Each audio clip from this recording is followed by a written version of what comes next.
पुणे जिल्ह्यामध्ये वैष्णवी यांच्या संदर्भामध्ये अतिशय दुःखद घटना घडलेली आहे आणि गेले 5 दिवस सातत्याने या संदर्भामध्ये माहिती समोर येते।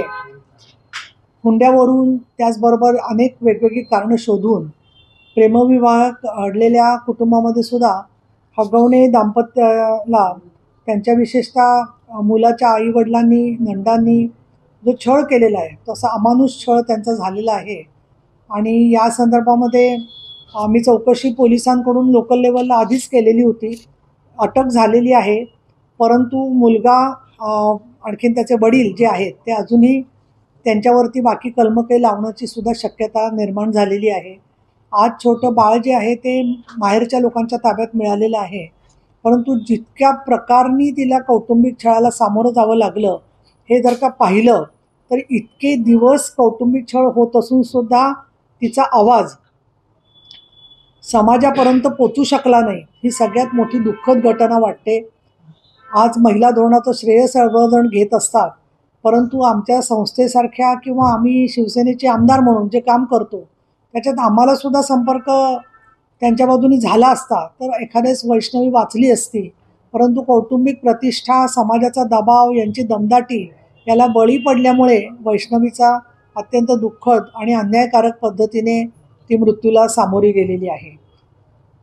शिवसेनेचे नेते एकनाथजी शिंदे यांनी या प्रश्नी ठाम अशी भूमिका देऊन ग्वाही दिलेली आहे की कुठल्याही परिस्थितीमध्ये वैष्णवीला न्याय मिळेल या दृष्टिकोनातून सरकार आणि शिवसेना या कसपटे कुटुंबाच्या सोबत म्हणजे माहेरच्या लोकांच्या सोबत आम्ही आहोत।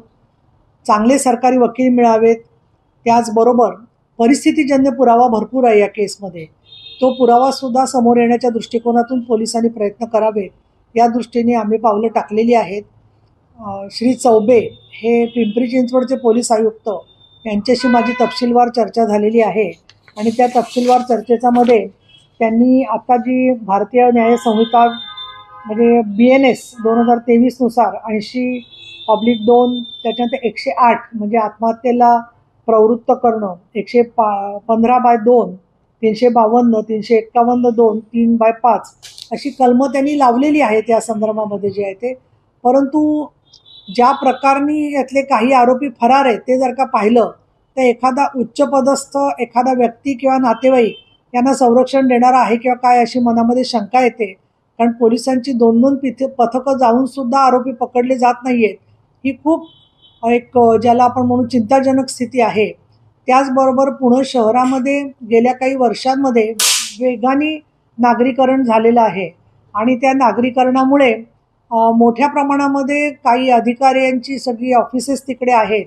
अशा वेळेला हे सर्व श्रीमंत कुटुंब आहे मुळशीमधलं जे आहे ते, त्याला नात्यागोत्याचा आधार घेऊन सुद्धा मुलींचं कडे निष्काळजीपणे निर्दयीपणे बघण्याची प्रवृत्ती वाढते का काय असं थोडं वाटायला लागलेलं आहे।